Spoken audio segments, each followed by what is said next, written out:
The Shunned House by Howard Phillips Lovecraft. Chapter 1. From even the greatest of horrors, irony is seldom absent. Sometimes it enters directly into the composition of the events, while sometimes it relates only to their fortuitous position among persons and places. The latter sort is splendidly exemplified by a case in the ancient city of Providence, where, in the late 40s, Edgar Allan Poe used to sojourn often during his unsuccessful wooing of the gifted poetess, Mrs. Whitman. Poe generally stopped at the mansion house in Benefit Street, the renamed Golden Ball Inn, whose roof has sheltered Washington, Jefferson, and Lafayette, and his favorite walk led northward along the same street to Mrs. Whitman's home and the neighboring hillside churchyard of St. John's, whose hidden expanse of 18th century gravestones had, for him, a peculiar fascination. Now the irony is this. In this walk, so many times repeated, the world's greatest master of the terrible and the bizarre was obliged to pass a particular house on the eastern side of the street, a dingy, antiquated structure perched on the abruptly rising side hill, with a great unkempt yard dating from a time when the region was partly open country. It does not appear that he ever wrote or spoke of it, nor is there any evidence that he even noticed it. And yet that house, to the two persons in possession of certain information, equals or outranks in horror the wildest fantasy of the genius who so often passed it unknowingly, and stands starkly leering as a symbol of all that is unutterably hideous. The house was, and for that matter, still is of a kind to attract the attention of the curious. Originally a farm or semi-farm building, it followed the average New England colonial lines of the middle 18th century, the prosperous peaked-roof sort, with 2 stories and dormerless attic, and with the Georgian doorway and interior paneling dictated by the progress of taste at that time. It faced south, with one gable end buried to the lower windows in the eastward rising hill, and the other exposed to the foundations toward the street. Its construction, over a century and a half ago, had followed the grading and straightening of the road in that especial vicinity. For Benefit Street, at first called Back Street, was laid out as a lane winding amongst the graveyards of the first settlers, and straightened only when the removal of the bodies to the north burial ground made it decently possible to cut through the old family plots. At the start, the western wall had lain some 20 feet up a precipitous lawn from the roadway, but a widening of the street at about the time of the Revolution sheared off most of the intervening space, exposing the foundations, so that a brick basement wall had to be made, giving the deep cellar a street frontage with door and 2 windows above ground, close to the new line of public travel. When the sidewalk was laid out a century ago, the last of the intervening space was removed, and Poe, in his walks, must have seen only a sheer ascent of dull gray brick flush with the sidewalk, and surmounted, at a height of 10 feet, by the antique shingled bulk of the house proper. The farm-like grounds extended back very deeply up the hill, almost to Wheaton Street. The space south of the house, abutting on Benefit Street, was of course greatly above the existing sidewalk level, forming a terrace bounded by a high bank wall of damp, mossy stone pierced by a steep flight of narrow steps, which led inward between canyon-like surfaces to the upper region of mangy lawn, roomy brick walls, and neglected gardens, whose dismantled cement urns, rusted kettles fallen from tripods of knotty sticks, and similar paraphernalia set off the weather-beaten front door with its broken fanlight, rotting ionic pilasters, and wormy triangular pediment. What I heard in my youth about the Shunned House was merely that people died there in alarmingly great numbers. That, I was told, was why the original owners had moved out some 20 years after building the place. It was plainly unhealthy, perhaps because of the dampness and fungus growth in the cellar, the general sickish smell, the drafts of the hallways, or the quality of the well and pump water. These things were bad enough, and these were all that gained belief among the persons whom I knew. Only the notebooks of my antiquarian uncle, Dr. Elihu Whipple, revealed to me at length the darker, vaguer surmises which formed an undercurrent of folklore among old-time servants and humble folk. Surmises which never traveled far, and which were largely forgotten when Providence grew to be a metropolis with a shifting modern population. The general fact is that the house was never regarded by the solid part of the community as in any real sense haunted. There were no widespread tales of rattling chains, cold currents of air, extinguished lights, or faces at the window. Extremists sometimes said the house was unlucky, but that is as far as even they went. What was really beyond dispute is that a frightful proportion of persons died there, or more accurately, had died there, since, after some peculiar happenings over 60 years ago, the building had become deserted through the sheer impossibility of renting it. These persons were not all cut off suddenly by any one cause. Rather did it seem that their vitality was insidiously sapped, so that each one died the sooner from whatever tendency to weakness he may have naturally had. And those who did not die displayed, in varying degree, a type of anemia or consumption, and sometimes a decline of the mental faculties, which spoke ill for the salubriousness of the building. Neighboring houses, it must be added, seemed entirely free from the noxious quality. This much I knew before my insistent questioning led my uncle to show me the notes, which finally embarked us both on our hideous investigation. In my childhood, the Shunned House was vacant, with barren, gnarled, and terrible old trees, long, queerly pale grass, and nightmarishly misshapen weeds in the high terraced yard where birds never lingered. We boys used to overrun the place, and I can still recall my youthful terror, not only at the morbid strangeness of this sinister vegetation, but at the eldritch atmosphere and odor of the dilapidated house, whose unlocked front door was often entered in quest of shutters. The small-paned windows were largely broken, and a nameless air of desolation hung round the precarious paneling, shaky interior shutters, peeling wallpaper, falling plaster, rickety staircases, and such fragments of battered furniture as still remained.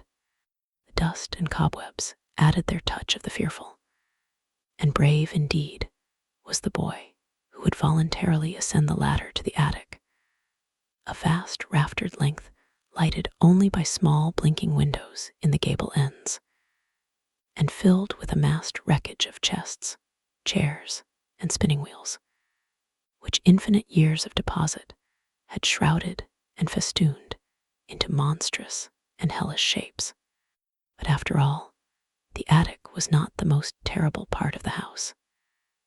It was the dank, humid cellar which somehow exerted the strongest repulsion on us, even though it was wholly above ground on the street side, with only a thin door and window-pierced brick wall to separate it from the busy sidewalk. We scarcely knew whether to haunt it in spectral fascination, or to shun it for the sake of our souls and our sanity. For one thing, the bad odor of the house was strongest there, And for another thing, we did not like the white fungus growths which occasionally sprang up in rainy summer weather from the hard earth floor. Those fungi, grotesquely like the vegetation in the yard outside, were truly horrible in their outlines, detestable parodies of toadstools and Indian pipes, whose like we had never seen in any other situation. They rotted quickly, and at one stage became slightly phosphorescent, so that nocturnal passers-by sometimes spoke of witch fires glowing behind the broken panes of the feeder-spreading windows. We never, even in our wildest Halloween moods, visited this cellar by night, but in some of our daytime visits could detect the phosphorescence, especially when the day was dark and wet. There was also a subtler thing we often thought we detected, a very strange thing which was, however, merely suggestive at most. I refer to a sort of cloudy whitish pattern on the dirt floor, a vague, shifting deposit of mold or niter, which we sometimes thought we could trace amidst the sparse fungus growths near the huge fireplace of the basement kitchen. Once in a while, it struck us that this patch bore an uncanny resemblance to a doubled-up human figure, though generally no such kinship existed, and often there was no whitish deposit whatever. On a certain rainy afternoon, when this illusion seemed phenomenally strong, and when, in addition, I had fancied I glimpsed a kind of thin, yellowish, shimmering exhalation rising from the nitrous pattern toward the yawning fireplace, I spoke to my uncle about the matter.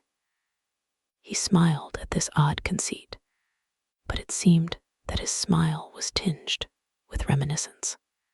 Later, I heard that a similar notion entered into some of the wild ancient tales of the common folk, a notion likewise alluding to ghoulish, wolfish shapes taken by smoke from the great chimney, and queer contours assumed by certain of the sinuous tree roots that thrust their way into the cellar through the loose foundation stones.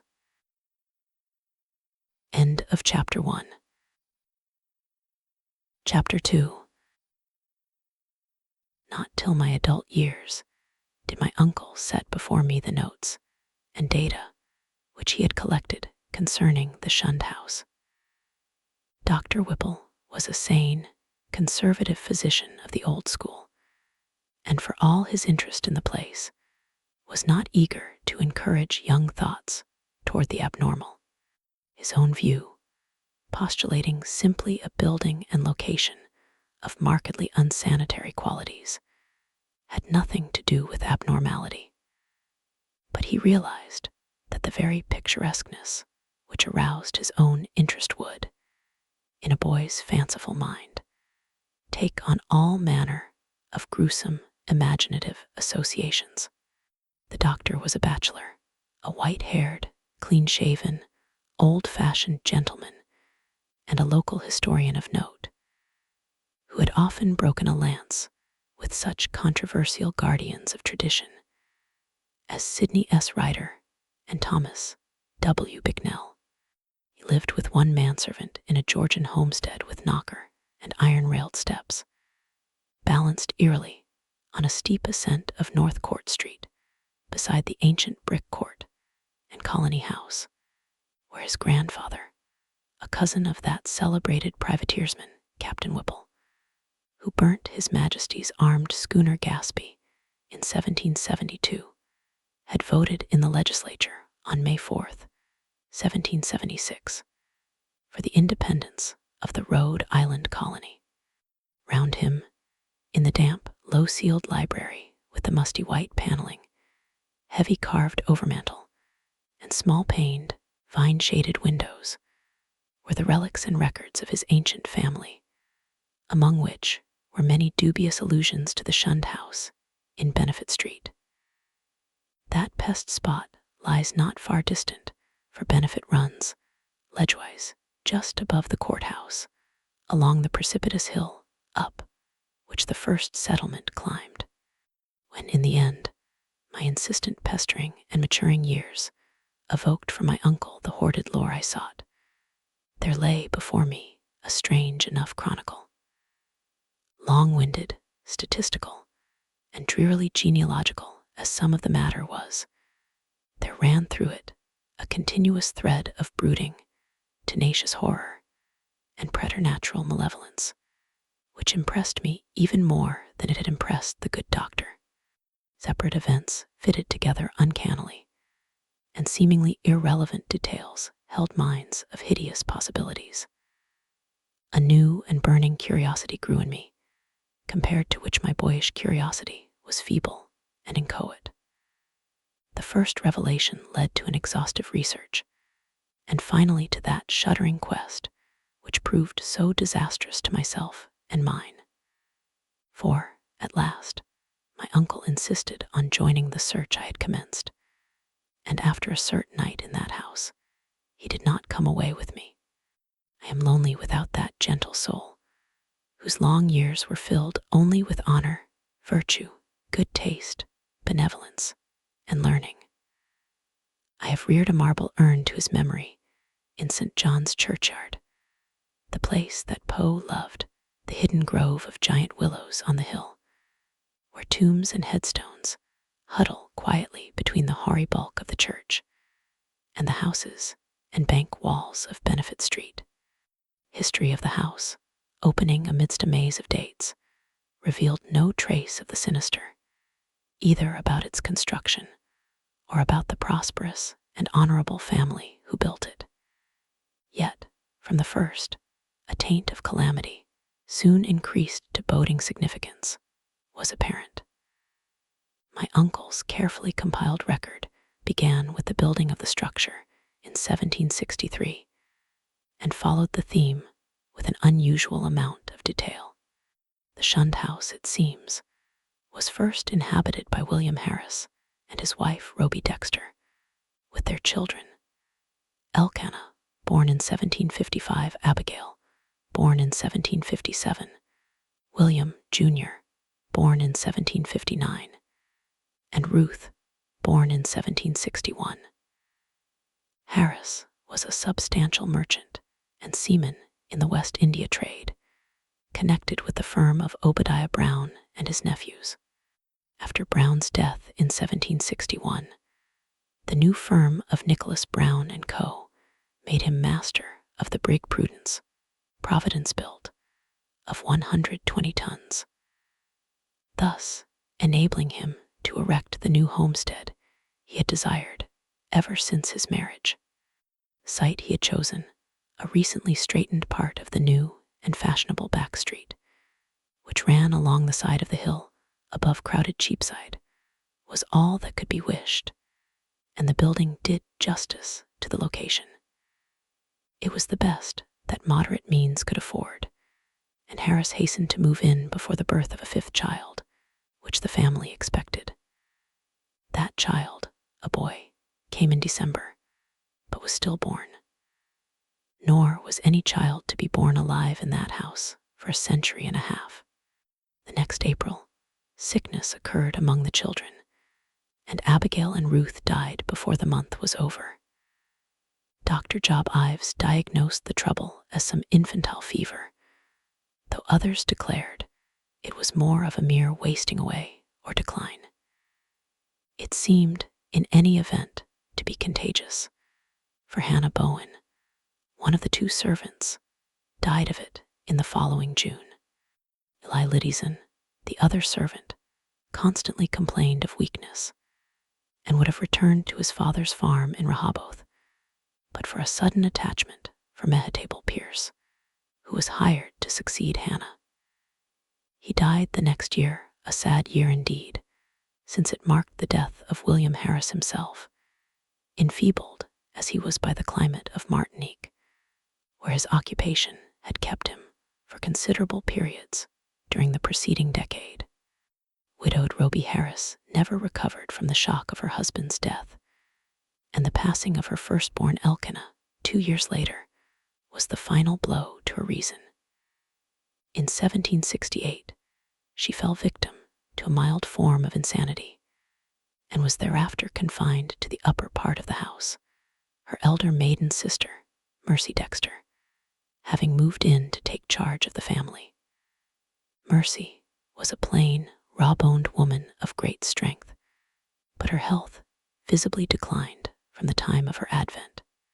She was greatly devoted to her unfortunate sister and had an especial affection for her only surviving nephew, William, who, from a sturdy infant, had become a sickly, spindling lad. In this year, the servant Mehetable died, and the other servant, Preserved Smith, left without coherent explanation, or, at least, with only some wild tales and a complaint that he disliked the smell of the place. For a time, Mercy could secure no more help, since the 7 deaths and case of madness, all occurring within 5-year space, had begun to set in motion the body of fireside rumor, which later became so bizarre. Ultimately, however, she obtained new servants from out of town. Anne White, a morose woman from that part of North Kingstown, now set off as the township of Exeter, and a capable Boston man named Zenas Lowe. It was Anne White who first gave definite shape to the sinister idle talk. Mercy should have known better than to hire anyone from the Nooseneck Hill country, for that remote bit of backwoods was then, as now, a seat of the most uncomfortable superstitions.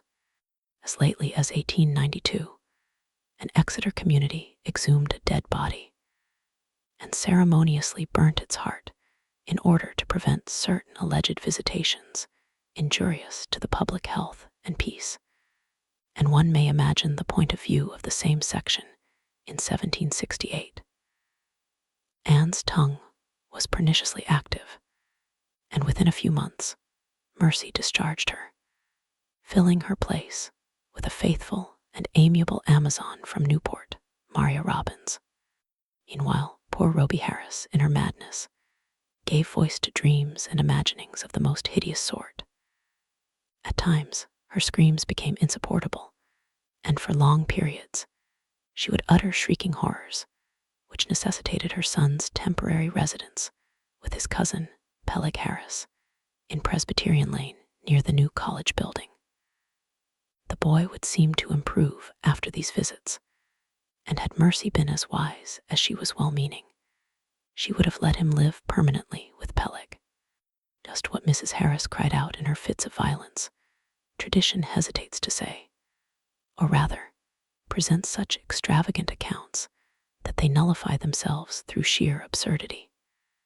Certainly, it sounds absurd to hear that a woman, educated only in the rudiments of French, often shouted for hours in a coarse and idiomatic form of that language, or that the same person, alone and guarded, complained wildly of a staring thing which bit and chewed at her.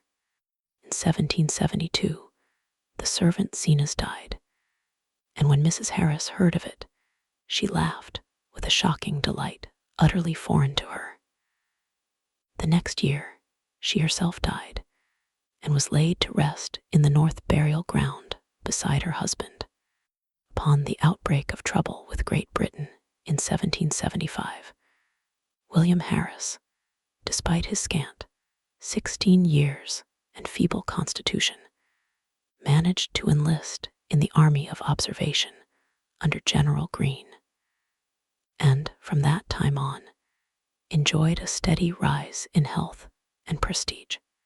In 1780, as a captain in Rhode Island forces in New Jersey under Colonel Angel, he met and married Phoebe Hetfield of Elizabethtown, whom he brought to Providence upon his honorable discharge in the following year.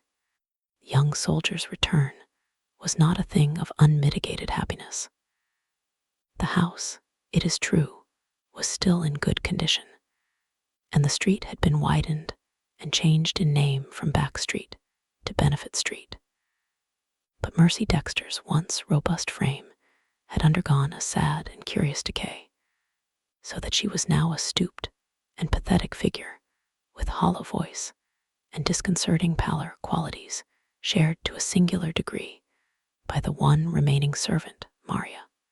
In the autumn of 1782, Phoebe Harris gave birth to a stillborn daughter, and on the 15th of the next May, Mercy Dexter took leave of a useful, austere, and virtuous life. William Harris, at last thoroughly convinced of the radically unhealthful nature of his abode, now took steps toward quitting it and closing it forever. Securing temporary quarters for himself and his wife at the newly opened Golden Ball Inn, he arranged for the building of a new and finer house in Westminster Street, in the growing part of the town across the Great Bridge. There, in 1785, his son Duty was born, and there the family dwelt till the encroachments of commerce drove them back across the river and over the hill to Angel Street, in the newer East Side residence district, where the late Archer Harris built his sumptuous but hideous French-roofed mansion in 1876. William and Phoebe both succumbed to the yellow fever epidemic of 1797, but Duty was brought up by his cousin Rathbone Harris, Peleg's son. Rathbone was a practical man and rented the Benefit Street house, despite William's wish to keep it vacant. He considered it an obligation to his ward to make the most of all the boy's property, nor did he concern himself with the deaths and illnesses which caused so many changes of tenants, or the steadily growing aversion with which the house was generally regarded. It is likely that he felt only vexation when, in 1804, the town council ordered him to fumigate the place with sulfur, tar, and gum camphor, on account of the much-discussed deaths of 4 persons, presumably caused by the then diminishing fever epidemic. They said the place had a febrile smell. Duty himself thought little of the house, for he grew up to be a privateersman, and served with distinction on the Vigilant under Captain Cahoon in the War of 1812. He returned unharmed, married in 1814, and became a father on that memorable night of September 23rd, 1815, when a great gale drove the waters of the bay over half the town and floated a tall sloop well up Westminster Street, so that its masts almost tapped the Harris windows in symbolic affirmation that the new boy, Welcome, was a seaman's son. Welcome did not survive his father, but lived to perish gloriously at Fredericksburg in 1862. Neither he nor his son Archer knew of the Shunned House as other than a nuisance, almost impossible to rent, perhaps on account of the mustiness and sickly odor of unkempt old age. Indeed, it never was rented after a series of deaths culminating in 1861, which the excitement of the war tended to throw into obscurity. Carrington Harris, last of the male line, knew it only as a deserted and somewhat picturesque center of legend, until I told him my experience. He had meant to tear it down and build an apartment house on the site, but after my account, decided to let it stand, install plumbing, and rent it. Nor has he yet had any difficulty in obtaining tenants. The horror has gone. End of Chapter 2. Chapter 3. It may well be imagined how powerfully I was affected by the annals of the Harrises. In this continuous record, there seemed to me to brood a persistent evil beyond anything in nature as I had known it, an evil clearly connected with the house and not with the family. This impression was confirmed by my uncle's less systematic array of miscellaneous data, legends transcribed from servant gossip, cuttings from the papers, copies of death certificates by fellow physicians, and the like. All of this material I cannot hope to give, for my uncle was a tireless antiquarian and very deeply interested in the Shunned House. But I may refer to several dominant points, which earn notice by their recurrence through many reports from diverse sources. For example, the servant gossip was practically unanimous in attributing to the fungus and malodorous cellar of the house a vast supremacy in evil influence. There had been servants, and white especially, who would not use the cellar kitchen, and at least 3 well-defined legends bore upon the queer quasi-human or diabolic outlines assumed by tree roots and patches of mold in that region. These latter narratives interested me profoundly, on account of what I had seen in my boyhood, but I felt that most of the significance had, in each case, been largely obscured by additions from the common stock of local ghost lore. And White, with her Exeter superstition, had promulgated the most extravagant, and at the same time, most consistent tale, alleging that there must lie buried beneath the house one of those vampires, the dead, who retain their bodily form and live on the blood or breath of the living, whose hideous legions send their preying shapes or spirits abroad by night. To destroy a vampire, one must, the grandmothers say, exhume it and burn its heart, or at least drive a stake through that organ. And Anne's dogged insistence on a search under the cellar had been prominent in bringing about her discharge. Her tales, however, commanded a wide audience, and were the more readily accepted because the house indeed stood on land once used for burial purposes. To me, their interest depended less on this circumstance than on the peculiarly appropriate way in which they dovetailed with certain other things. The complaint of the departing servant preserved Smith, who had preceded Anne and never heard of her, that something sucked his breath at night. The death certificates of fever victims of 1804, issued by Dr. Chad Hopkins, and showing the 4 deceased persons, all unaccountably lacking in blood, and the obscure passages of poor Roby Harris's ravings, where she complained of the sharp teeth of a glassy-eyed, half-visible presence.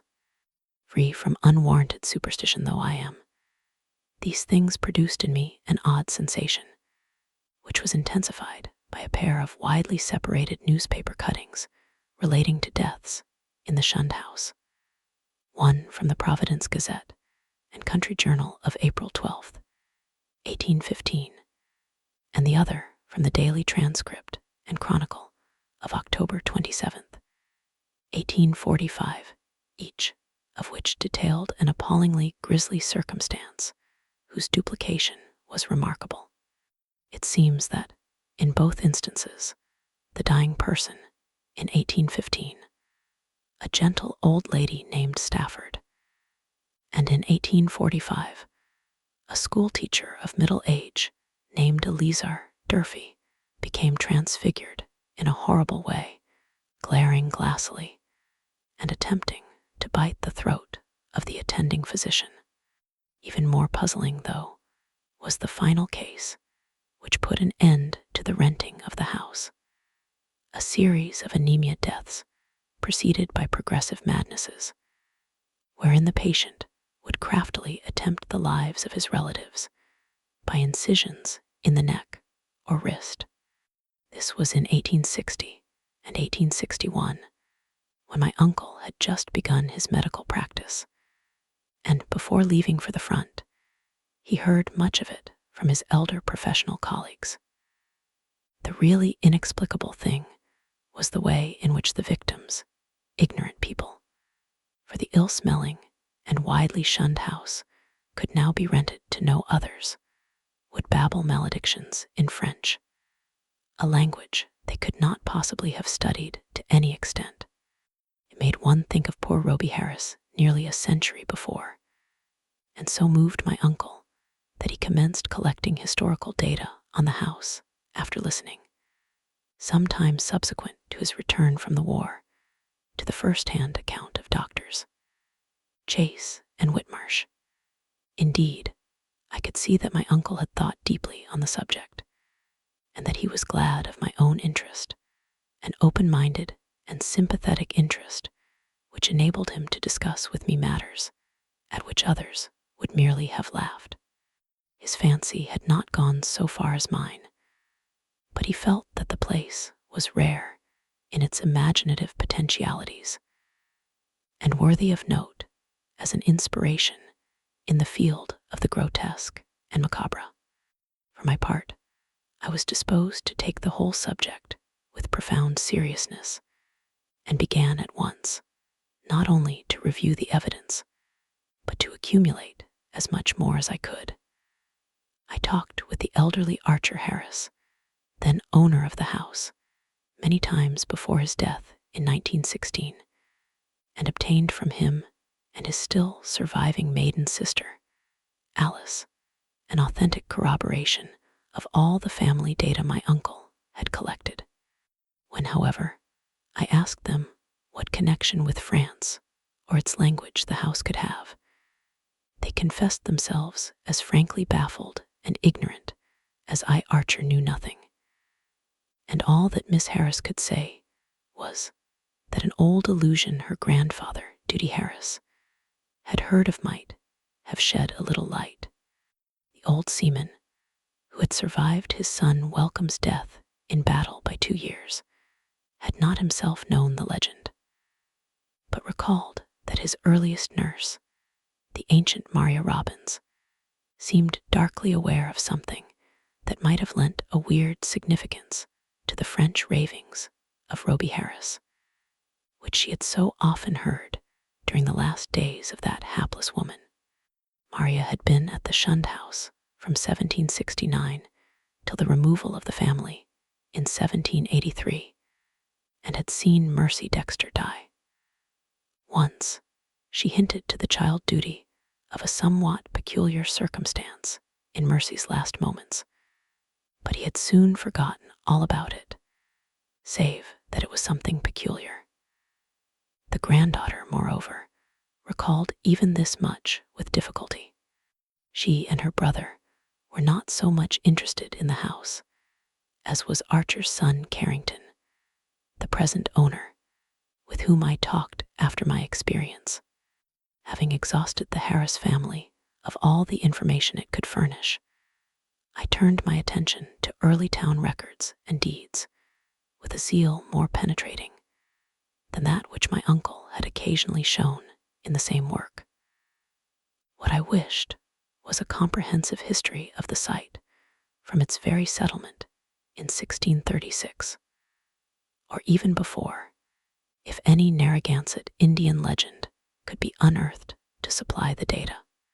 I found at the start that the land had been part of the long strip of home lot granted originally to John Throckmorton, one of many similar strips beginning at the town street beside the river, and extending up over the hill to a line roughly corresponding with the modern Hope Street. The Throckmorton lot had later, of course, been much subdivided, and I became very assiduous in tracing that section through which Back or Benefit Street was later run. It had, a rumor indeed said, been the Throckmorton graveyard. But as I examined the records more carefully, I found that the graves had all been transferred at an early date to the North Burial Ground on the Pawtucket West Road.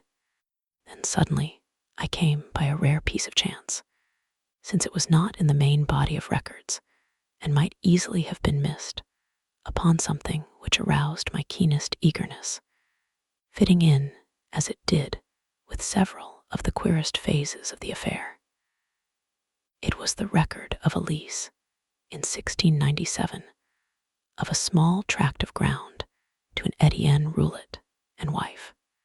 At last, the French element had appeared that, and another deeper element of horror, which the name conjured up from the darkest recesses of my weird and heterogeneous reading, and I feverishly studied the platting of the locality as it had been before the cutting through and partial straightening of Back Street between 1747 and 1758. I found what I had half expected, that, where the Shunned House now stood, the Rulets had laid out their graveyard behind a one-story and attic cottage, and that no record of any transfer of graves existed. The document, indeed, ended in much confusion, and I was forced to ransack both the Rhode Island Historical Society and Shepley Library before I could find a local door, which the name Etienne Roulet would unlock. In the end, I did find something of such vague but monstrous import that I set about at once to examine the cellar of the Shunned House itself with a new and excited minuteness. The Roulets, it seemed, had come in 1696 from East Greenwich, down the west shore of Narragansett Bay. They were Huguenots from Cod, and had encountered much opposition before the Providence selectmen allowed them to settle in the town. Unpopularity had dogged them in East Greenwich, whither they had come in 1686, after the revocation of the Edict of Nantes, and rumor said that the cause of dislike extended beyond mere racial and national prejudice, or the land disputes which involved other French settlers with the English in rivalries which not even Governor Andros could quell. But their ardent Protestantism, too ardent, some whispered, and their evident distress, when virtually driven from the village down the bay, had moved the sympathy of the town fathers. Here, the strangers had been granted a haven, and the swarthy Etienne Roulet, less apt at agriculture than at reading queer books and drawing queer diagrams, was given a clerical post in the warehouse at Pardon Tillinghaste's wharf, far south in Town Street. There had, however, been a riot of some sort later on, perhaps 40 years later, after old Roulet's death, and no one seemed to hear of the family after that. For a century and more, it appeared, the Roulets had been well remembered and frequently discussed as vivid incidents in the quiet life of a New England seaport. Etienne's son Paul, a surly fellow whose erratic conduct had probably provoked the riot which wiped out the family, was particularly a source of speculation. And though Providence never shared the witchcraft panics of her Puritan neighbors, it was freely intimated by old wives that his prayers were neither uttered at the proper time nor directed toward the proper object. All this had undoubtedly formed the basis of the legend known by old Maria Robbins. What relation it had to the French ravings of Roby Harris and other inhabitants of the Shunned House, imagination or future discovery alone could determine. I wondered how many of those who had known the legends realized that additional link with the terrible which my wide reading had given me, that ominous item in the annals of morbid horror, which tells of the creature Jacques Roulet of Cod, who, in 1598, was condemned to death as a demoniac, but afterward saved from the stake by the Paris Parliament and shut in a madhouse. He had been found covered with blood and shreds of flesh in a wood, shortly after the killing and rending of a boy by a pair of wolves. One wolf was seen to lope away unhurt. Surely, a pretty hearthside tale with a queer significance as to name and place, but I decided that the Providence gossips could not have generally known of it. Had they known, the coincidence of names would have brought some drastic and frightened action. Indeed, might not its limited whispering have precipitated the final riot, which erased the Roulets from the town? I now visited the accursed place with increased frequency, studying the unwholesome vegetation of the garden, examining all the walls of the building, and poring over every inch of the earthen cellar floor. Finally, with Carrington Harris's permission, I fitted a key to the disused door opening from the cellar directly upon Benefit Street, preferring to have a more immediate access to the outside world than the dark stairs, ground floor hall, and front door could give. Where morbidity lurked most thickly, I searched and poked during long afternoons when the sunlight filtered in through the cobwebbed above-ground windows, and a sense of security glowed from the unlocked door, which placed me only a few feet from the placid sidewalk outside. Nothing new rewarded my efforts, only the same depressing mustiness and faint suggestions of noxious odors and nitrous outlines on the floor. And I fancy that many pedestrians must have watched me curiously through the broken panes. At length, upon a suggestion of my uncle's, I decided to try the spot nocturnally, and one stormy midnight ran the beams of an electric torch over the moldy floor with its uncanny shapes and distorted, half-phosphorescent fungi.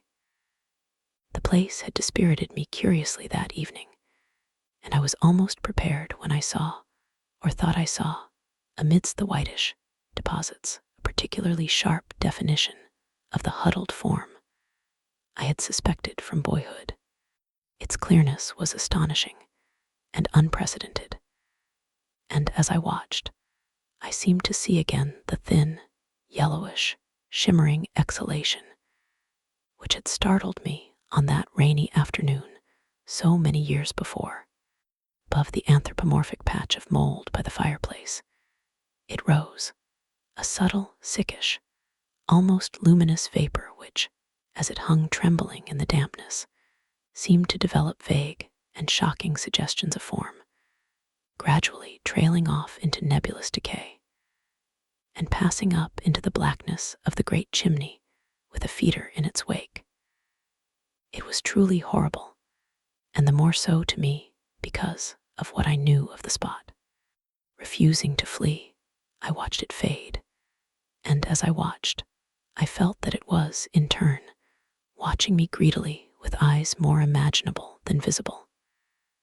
When I told my uncle about it, he was greatly aroused, and after a tense hour of reflection, arrived at a definite and drastic decision, weighing in his mind the importance of the matter and the significance of our relation to it. He insisted that we both test and, if possible, destroy the horror of the house by a joint night or nights of aggressive vigil in that musty and fungus-cursed cellar. End of Chapter 3. Chapter 4. On Wednesday, June 25th, 1919, after a proper notification of Carrington Harris, which did not include surmises as to what we expected to find, my uncle and I conveyed to the Shunned House 2 camp chairs and a folding camp cot, together with some scientific mechanism of greater weight and intricacy. These we placed in the cellar during the day, screening the windows with paper and planning to return in the evening for our first vigil. We had locked the door from the cellar to the ground floor, and having a key to the outside cellar door, we were prepared to leave our expensive and delicate apparatus, which we had obtained secretly and at great cost, as many days as our vigils might need to be protracted. It was our design to sit up together till very late, and then watch singly till dawn in 2-hour stretches, myself first, and then my companion, the inactive member resting on the cot.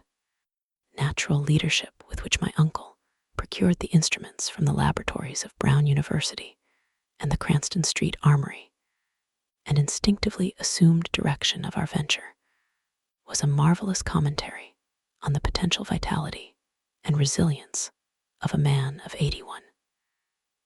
Elihu Whipple had lived according to the hygienic laws he had preached as a physician, and but for what happened later, would be here in full vigor today.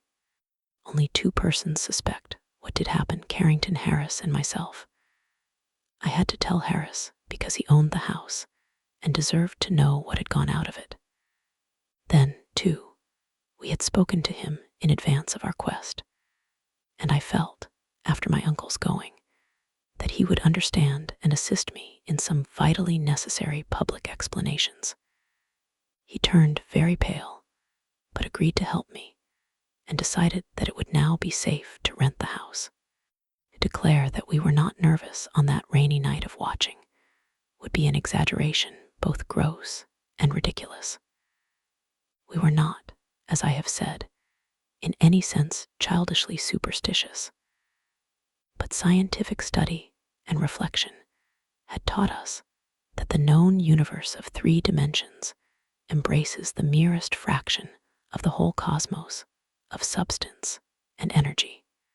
In this case, an overwhelming preponderance of evidence from numerous authentic sources pointed to the tenacious existence of certain forces of great power.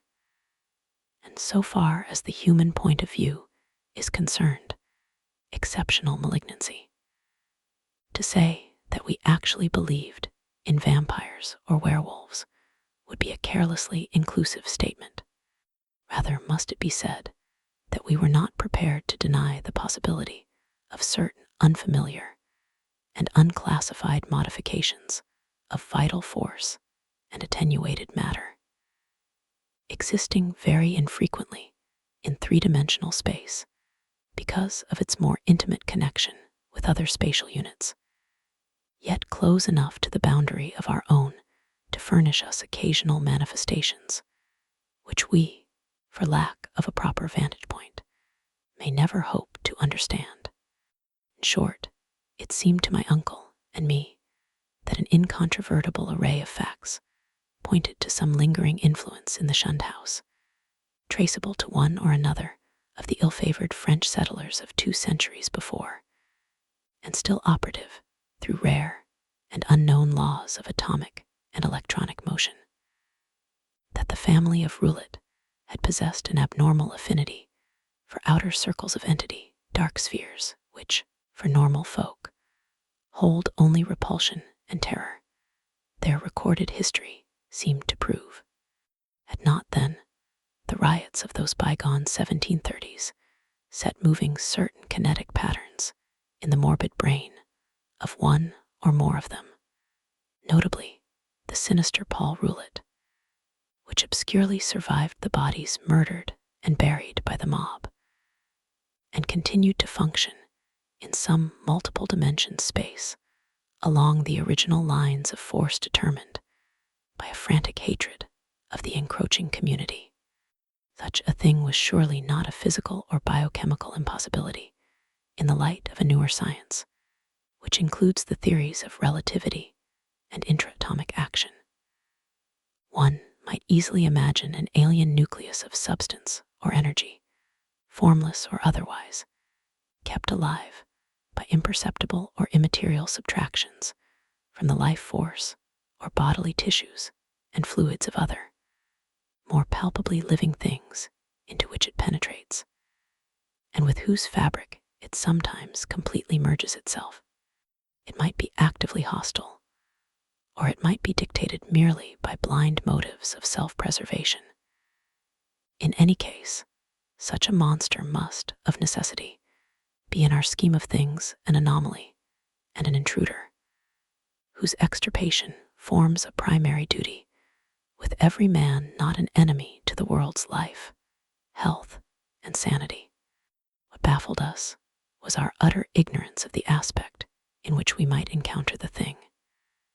No sane person had even seen it, and few had ever felt it definitely.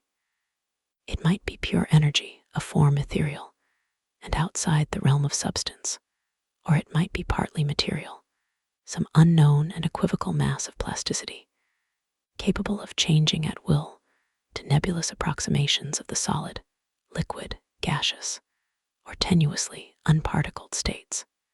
The anthropomorphic patch of mold on the floor, the form of the yellowish vapor, and the curvature of the tree roots in some of the old tales all argued at least a remote and reminiscent connection with the human shape.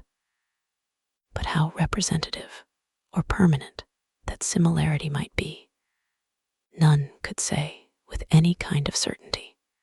We had devised 2 weapons to fight it: a large and specially fitted Crookes tube operated by powerful storage batteries, and provided with peculiar screens and reflectors, in case it proved intangible and opposable only by vigorously destructive ether radiations, and a pair of military flamethrowers of the sort used in the World War, in case it proved partly material and susceptible of mechanical destruction. For, like the superstitious Exeter rustics, we were prepared to burn the thing's heart out if heart existed to burn. All this aggressive mechanism we set in the cellar, in positions carefully arranged with reference to the cot and chairs, and to the spot before the fireplace where the mold had taken strange shapes. That suggestive patch, by the way, was only faintly visible when we placed our furniture and instruments, and when we returned that evening for the actual vigil. For a moment, I half doubted that I had ever seen it in the more definitely limbed form. But then I thought of the legends. Our cellar vigil began at 10 p.m., daylight saving time, and as it continued, we found no promise of pertinent developments. Weak, filtered glow from the rain-harassed street lamps outside, and a feeble phosphorescence from the detestable fungi within, showed the dripping stone of the walls, from which all traces of whitewash had vanished, the dank, fetid, and mildew-tainted hard earth floor with its obscene fungi, the rotting remains of what had been stools, chairs, and tables, and other, more shapeless furniture, the heavy planks and massive beams of the ground floor overhead, the decrepit plank door leading to bins and chambers beneath other parts of the house, the crumbling stone staircase with ruined wooden handrail, and the crude, cavernous fireplace of blackened brick, where rusted iron fragments revealed the past presence of hooks, andirons, spit, crane, and a door to the Dutch oven. These things, and our austere cot and camp chairs, and the heavy and intricate destructive machinery we had brought. We had, as in my own former explorations, left the door to the street unlocked, so that a direct and practical path of escape might lie open in case of manifestations beyond our power to deal with. It was our idea that our continued nocturnal presence would call forth whatever malign entity lurked there, and that, being prepared, we could dispose of the thing with one or the other of our provided means as soon as we had recognized and observed it sufficiently. How long it might require to evoke and extinguish the thing, we had no notion. It occurred to us, too, that our venture was far from safe, for in what strength the thing might appear, no one could tell. But we deemed the game worth the hazard, and embarked on it alone and unhesitatingly, conscious that the seeking of outside aid would only expose us to ridicule and perhaps defeat our entire purpose. Such was our frame of mind as we talked far into the night, till my uncle's growing drowsiness made me remind him to lie down for his 2-hour sleep. Something like fear chilled me as I sat there in the small hours alone. I say alone, for one who sits by a sleeper is indeed alone, perhaps more alone than he can realize. My uncle breathed heavily, his deep inhalations and exhalations accompanied by the rain outside, and punctuated by another nerve-wracking sound of distant dripping water within, for the house was repulsively damp even in dry weather, and in this storm, positively swamp-like. I studied the loose, antique masonry of the walls in the fungus light and the feeble rays which stole in from the street through the screened windows. And once, when the noisome atmosphere of the place seemed about to sicken me, I opened the door and looked up and down the street, feasting my eyes on familiar sights and my nostrils on the wholesome air. Still, nothing occurred to reward my watching, and I yawned repeatedly, fatigue getting the better of apprehension. Then the stirring of my uncle in his sleep attracted my notice. He had turned restlessly on the cot several times during the latter half of the first hour, but now he was breathing with unusual irregularity, occasionally heaving a sigh which held more than a few of the qualities of a choking moan. I turned my electric flashlight on him and found his face averted, so, rising and crossing to the other side of the cot, I again flashed the light to see if he seemed in any pain. What I saw unnerved me most surprisingly, considering its relative triviality. It must have been merely the association of any odd circumstance with the sinister nature of our location and mission. For surely the circumstance was not in itself frightful or unnatural. It was merely that my uncle's facial expression, disturbed, no doubt, by the strange dreams which our situation prompted, betrayed considerable agitation, and seemed not at all characteristic of him. His habitual expression was one of kindly and well-bred calm, whereas now a variety of emotions seemed struggling within him. I think, on the whole, that it was this variety which chiefly disturbed me. My uncle, as he gasped and tossed in increasing perturbation, and with eyes that had now started open, seemed not one but many men, and suggested a curious quality of alienage from himself. All at once, he commenced to mutter, and I did not like the look of his mouth and teeth as he spoke. The words were at first indistinguishable, and then, with a tremendous start, I recognized something about them which filled me with icy fear till I recalled the breadth of my uncle's education and the interminable translations he had made from anthropological and antiquarian articles in the Revue des Deux Mondes. For the venerable Elihu Whipple was muttering in French, and the few phrases I could distinguish seemed connected with the darkest myths he had ever adapted from the famous Paris magazine. Suddenly, a perspiration broke out on the sleeper's forehead, and he leaped abruptly up, half awake. The jumble of French changed to a cry in English, and the hoarse voice shouted excitedly, "My breath, my breath." Then the awakening became complete, and with a subsidence of facial expression to the normal state, my uncle seized my hand and began to relate a dream whose nucleus of significance I could only surmise with a kind of awe. He had, he said, floated off from a very ordinary series of dream pictures into a scene whose strangeness was related to nothing he had ever read. It was of this world, and yet not of it, a shadowy geometrical confusion in which could be seen elements of familiar things in most unfamiliar and perturbing combinations. There was a suggestion of queerly disordered pictures superimposed one upon another, an arrangement in which the essentials of time, as well as of space, seemed dissolved and mixed in the most illogical fashion. In this kaleidoscopic vortex of phantasmal images were occasional snapshots, if one might use the term, of singular clearness but unaccountable heterogeneity. Once my uncle thought he lay in a carelessly dug open pit, with a crowd of angry faces framed by straggling locks and three-cornered hats frowning down on him. Again, he seemed to be in the interior of a house, an old house, apparently, but the details and inhabitants were constantly changing, and he could never be certain of the faces or the furniture.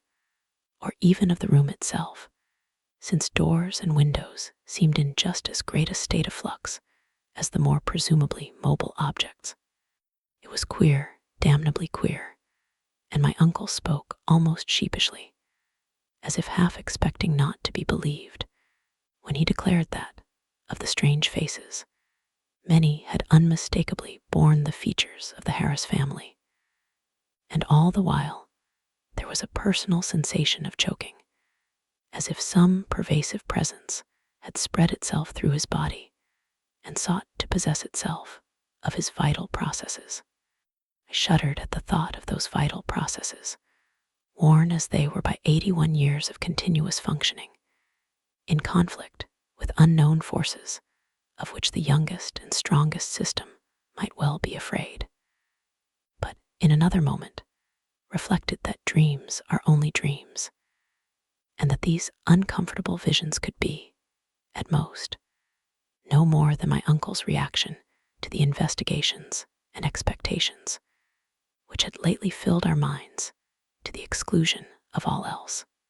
Conversation, also, soon tended to dispel my sense of strangeness, and in time I yielded to my yawns and took my turn at slumber. My uncle seemed now very wakeful, and welcomed his period of watching, even though the nightmare had aroused him far ahead of his allotted 2 hours. Sleep seized me quickly, and I was at once haunted with dreams of the most disturbing kind. I felt in my visions a cosmic and abysmal lowness, with hostility surging from all sides upon some prison where I lay confined. I seemed bound and gagged, and taunted by the echoing yells of distant multitudes who thirsted for my blood. My uncle's face came to me with less pleasant associations than in waking hours, and I recall many futile struggles and attempts to scream. It was not a pleasant sleep, and for a second I was not sorry for the echoing shriek which clove through the barriers of dream and flung me to a sharp and startled awakeness, in which every actual object before my eyes stood out with more than natural clearness and reality. End of chapter 4.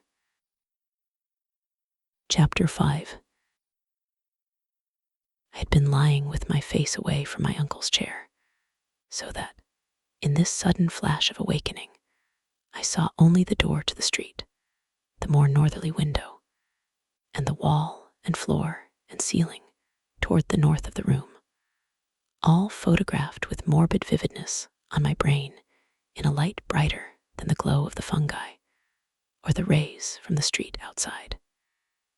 It was not a strong or even a fairly strong light, certainly not nearly strong enough to read an average book by, but it cast a shadow of myself and the cot on the floor, and had a yellowish, penetrating force that hinted at things more potent than luminosity. This I perceived with unhealthy sharpness, despite the fact that 2 of my other senses were violently assailed. For on my ears rang the reverberations of that shocking scream, while my nostrils revolted at the stench which filled the place. My mind, as alert as my senses, recognized the gravely unusual, and almost automatically I leaped up and turned about to grasp the destructive instruments which we had left trained on the moldy spot before the fireplace. As I turned, I dreaded what I was to see, for the scream had been in my uncle's voice, and I knew not against what menace I should have to defend him and myself. Yet, after all, the sight was worse than I had dreaded. There are horrors beyond horrors, and this was one of those nuclei of all dreamable hideousness which the cosmos saves to blast an accursed and unhappy few. Out of the fungus-ridden earth steamed up a vaporous corpse light, yellow and diseased, which bubbled and lapped to a gigantic height in vague outlines, half human and half monstrous, through which I could see the chimney and fireplace beyond.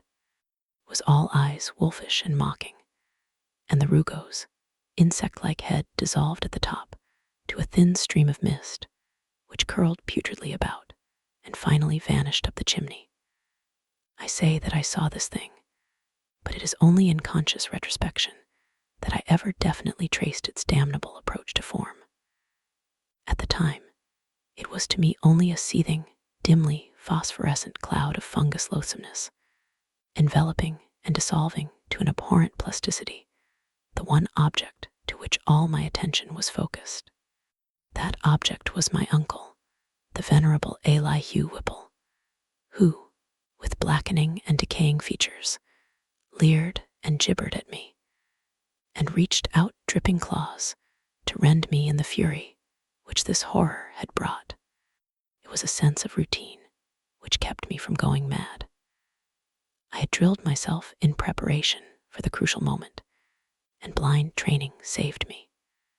Recognizing the bubbling evil as no substance reachable by matter or material chemistry, and therefore ignoring the flamethrower which loomed on my left, I threw on the current of the Crookes tube apparatus and focused toward that scene of immortal blasphemousness, the strongest ether radiations which man's art can arouse from the spaces and fluids of nature. There was a bluish haze and a frenzied sputtering, and the yellowish phosphorescence grew dimmer to my eyes. But I saw the dimness was only that of contrast, and that the waves from the machine had no effect whatever. Then, in the midst of that demoniac spectacle, I saw a fresh horror which brought cries to my lips and sent me fumbling and staggering toward that unlocked door to the quiet street, careless of what abnormal terrors I loosed upon the world, or what thoughts or judgments of men I brought down upon my head. In that dim blend of blue and yellow, the form of my uncle had commenced a nauseous liquefaction whose essence eludes all description, and in which there played across his vanishing face such changes of identity as only madness can conceive. He was at once a devil and a multitude, a charnel house and a pageant, lit by the mixed and uncertain beams. That gelatinous face assumed a dozen, a score, 100 aspects, grinning, as it sank to the ground on a body that melted like tallow, in the caricatured likeness of Legion Strange, and yet not strange. I saw the features of the Harris line, masculine and feminine, adult and infantile, and other features old and young, coarse and refined, familiar and unfamiliar. For a second, there flashed a degraded counterfeit of a miniature of poor mad Roby Harris that I had seen in the School of Design Museum. And another time, I thought I caught the raw-boned image of Mercy Dexter as I recalled her from a painting in Carrington Harris's house. It was frightful beyond conception, toward the last, when a curious blend of servant and baby visages flickered close to the fungus floor, where a pool of greenish grease was spreading. It seemed as though the shifting features fought against themselves and strove to form contours like those of my uncle's kindly face. I like to think that he existed at that moment, and that he tried to bid me farewell.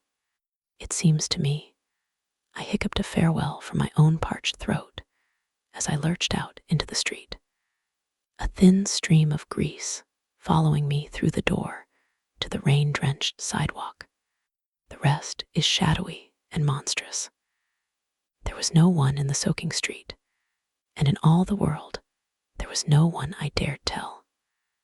I walked aimlessly south past College Hill and the Athenaeum, down Hopkins Street, and over the bridge to the business section, where tall buildings seemed to guard me as modern material things guard the world from ancient and unwholesome wonder.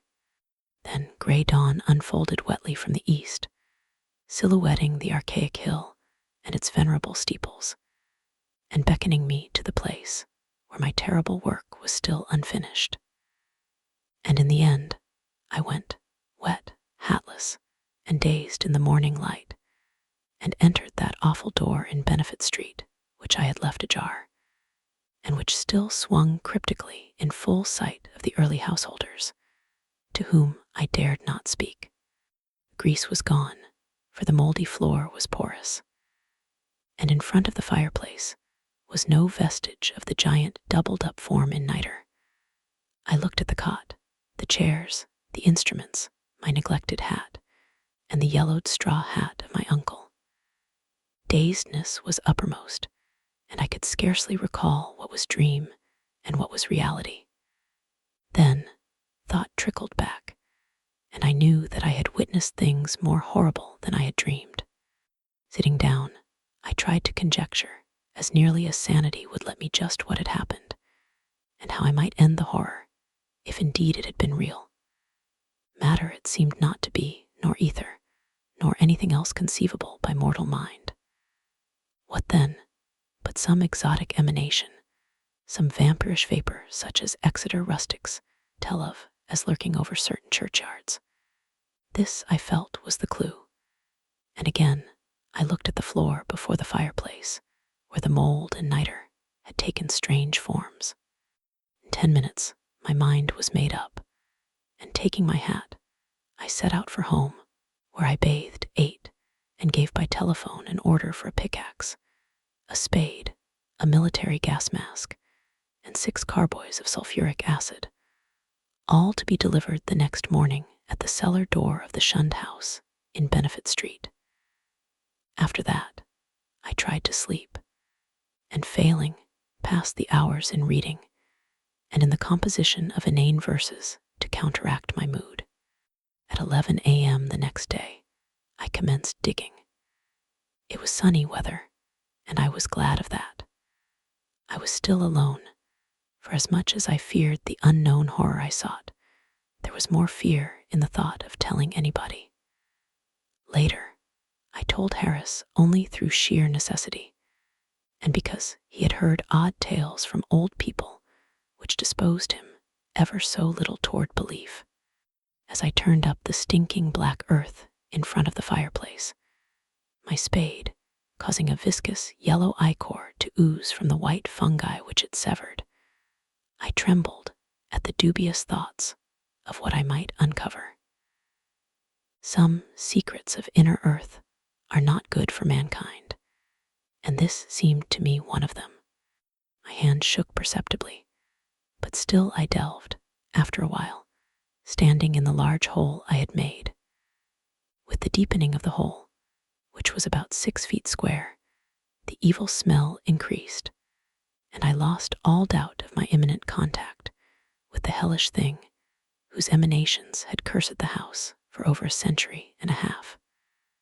I wondered what it would look like, what its form and substance would be, and how big it might have waxed through long ages of life-sucking.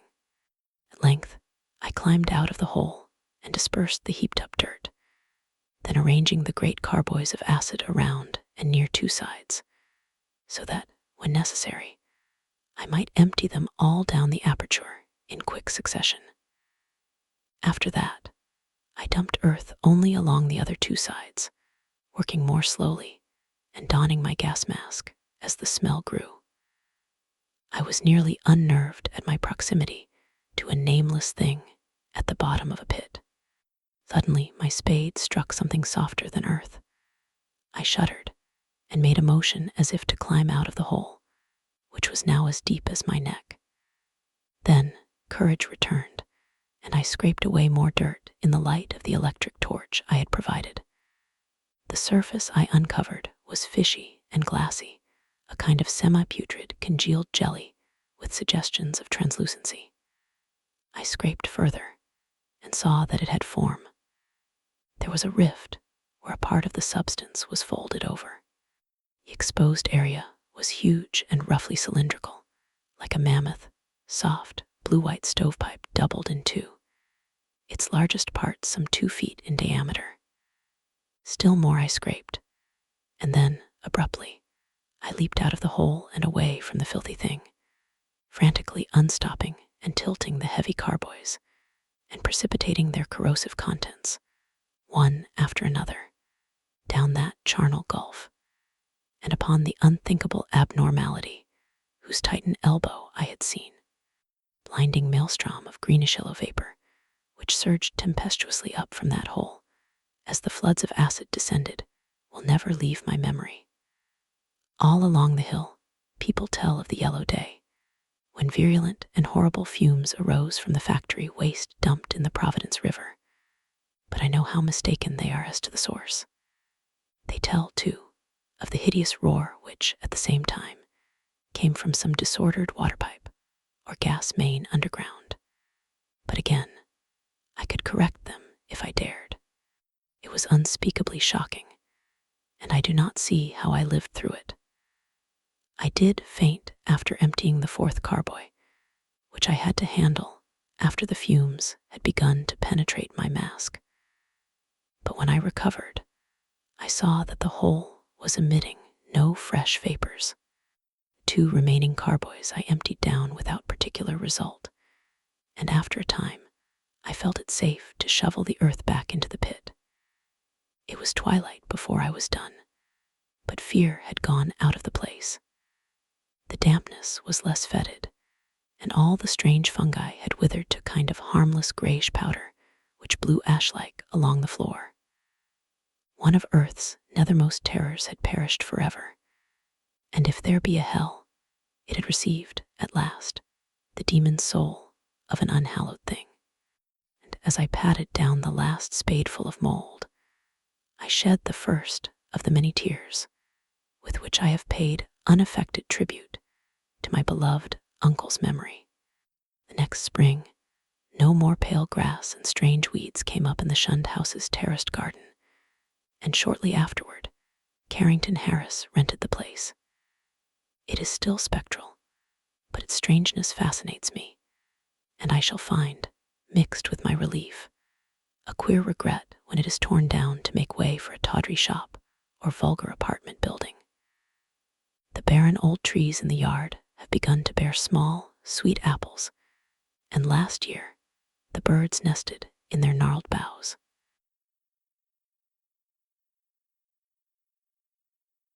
End of chapter 5. End of the Shunned House.